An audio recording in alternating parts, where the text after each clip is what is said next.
जय माता दी दोस्तों, मैं भाविनी मिश्रा अपने चैनल में आप सभी का एक बार फिर से स्वागत करती हूँ। कैसे हैं आप लोग?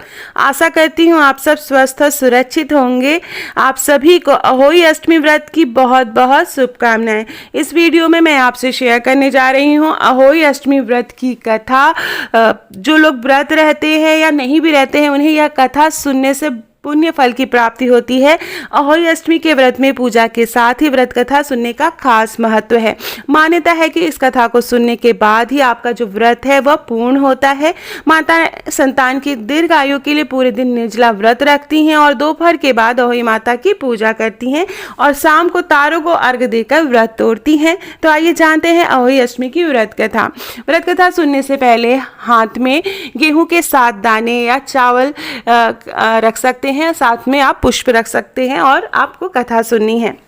एक साहूकार था जिसके 7 बेटे और 7 बहुएं थीं। दिवाली के से पहले कार्तिक अष्टमी को 7 बहुएं अपनी इकलौती ननद के साथ जंगल में जाकर खादान में मिट्टी खोद रही थी। वहां स्याऊ की मां थी। मिट्टी खोदते समय ननद के हाथ से स्याऊ का बच्चा मर गया। इससे स्याऊ माता बहुत नाराज हो गई और बोली, मैं तेरी कोख बांधूंगी। तब ननद अपनी 7 भाभियों से बोली, तुम में से कोई अपनी कोख बंधवा लो।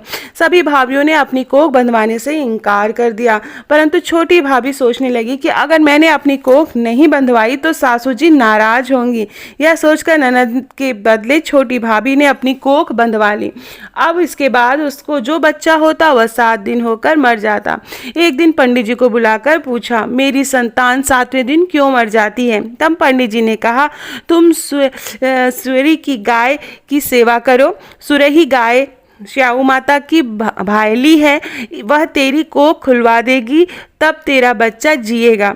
अब वह बहुत जल्दी उठकर चुपचाप सुरही गाय के नीचे साफ सफाई कर आती। सुरही गाय ने सोचा, रोज उठकर कौन मेरी इतनी सेवा करता है, तो मैं आज देखूंगी। गौ माता खूब सवेरे उठी, देखती हैं कि साहूकार के बेटे की बहू उसके नीचे साफ सफाई कर रही है। गौ माता उससे बोली, क्या मांगती है? साहूकार की बहू बोली, स्याऊ माता तुम्हारी भायली है और उससे मेरी कोख बांध रखी है, सो मेरी कोख खुलवा दो। गौ माता ने कहा, अच्छा ठीक है। अब तो गौ माता समुद्र पार साहूकार की बहू को अपनी भाईली के पास लेकर चल पड़ी। रास्ते में कड़ी धूप थी, सो वह दोनों एक पेड़ के नीचे बैठ गए। थोड़ी देर में एक सांप आया। उसी पेड़ पर एक गरुड़ पंखनी का एक बच्चा था। सांप उसको डसने लगा। तब साहूकार की बहू ने सांप मारकर ढाल के नीचे दबा दिया और बच्चे को बचा लिया। थोड़ी देर में गरुड़ पंखनी आई तो यहाँ खून देखकर साहूकार की बहू को चोंच मारने लगी। तब साहूकार की बहू बोली, मैंने तेरे बच्चे को नहीं मारा, बल्कि सांप तेरे बच्चे के करीब आया था। मैंने तो तेरे बच्चे की रक्षा की है। यह सुनकर गरुड़ पंखनी बोली, मांग तू क्या मांगती है? वह बोली, 7 समुद्र पार स्याऊ माता रहती है, हमें तो उनके पास पहुंचा दे। तब गरुड़ पंखनी ने दोनों को अपनी पीठ पर बैठाकर स्याऊ माता के पास पहुंचा दिया। स्याऊ माता उनको देखकर बोली, आ बहन, बहुत दिनों के बाद आई है। फिर कहने लगी, बहन मेरे सिर में जुएं पड़ गई हैं।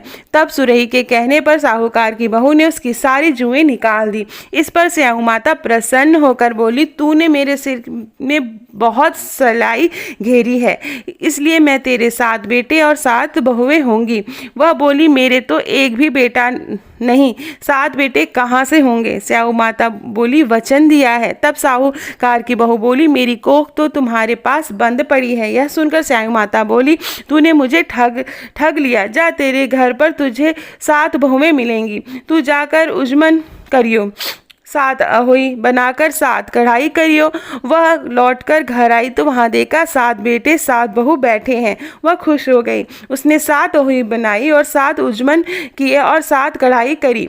शाम के समय जेठानियों आपस में कहने लगी कि जल्दी जल्दी पूजा कर लो, कहीं छोटी बच्चों को याद करके न रोने लगे। थोड़ी देर में उन्होंने अपने बच्चों से कहा, अपनी चाची के घर जाकर देखाओ कि आज वह अभी तक रोई क्यों नहीं। बच्चों ने आकर कहा, चाची तो कुछ मांड रही है, कुछ उजमन हो रहा है। यह सुनते ही जेठानियाँ दौड़ी दौड़ी वहाँ आई और आकर कहने लगी कि तूने कोख कैसे खुलवाई।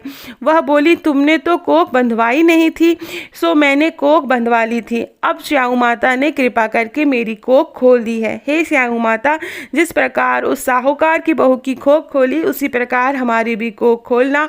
एक कटोरी में गेहूं के दाने या फिर चावल लेकर ही कहानी सुननी है। जैसा कि मैंने बताया, जैसे श्याऊ माता ने कृपा करी बहू पर, उसी तरह सब पर कृपा करे, सभी के बच्चों की दीर्घ आयु हो, सुख समृद्धि बनी रहे।